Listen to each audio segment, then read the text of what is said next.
Good morning, everybody. This is Mrs. Williamson, and I want to read to you today one of my favorite books.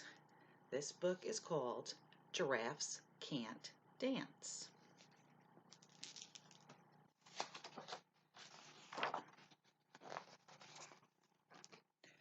Gerald was a tall giraffe whose neck was long and slim, but his knees were awfully crooked and his legs were rather thin.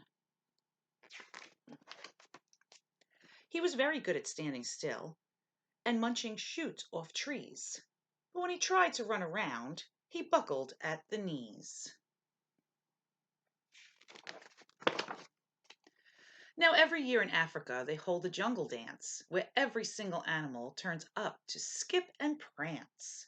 And this year, when the day arrived, poor Gerald felt so sad because when it came to dancing, he was really very bad. The warthogs started waltzing, and the rhinos rocked and rolled. The lions danced a tango that was elegant and bold. The chimps all did a cha-cha with a very Latin feel, and 8 baboons then teamed up for a splendid Scottish reel.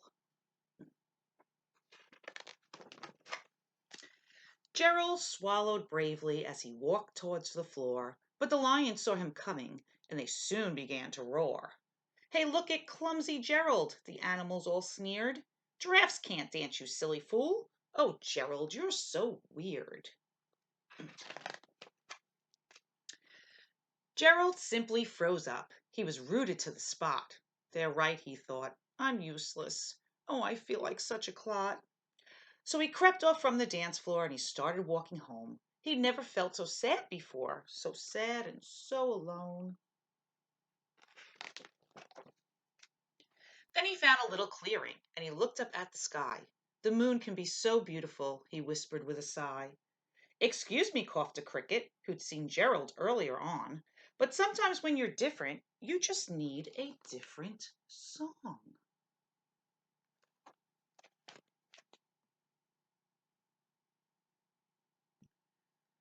So imagine that the lovely moon is playing just for you.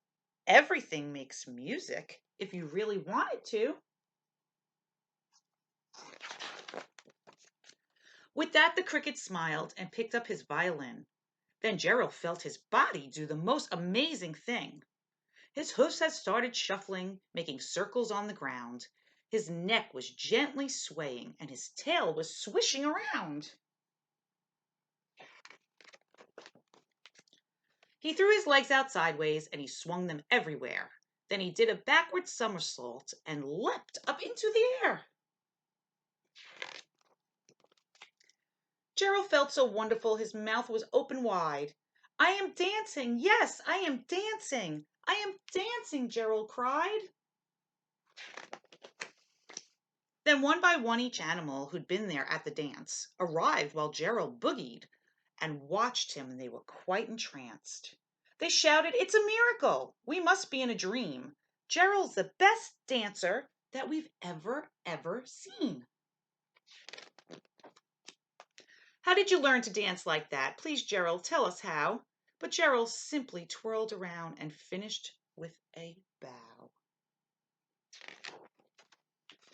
Then he raised his head and looked up at the moon and the stars above.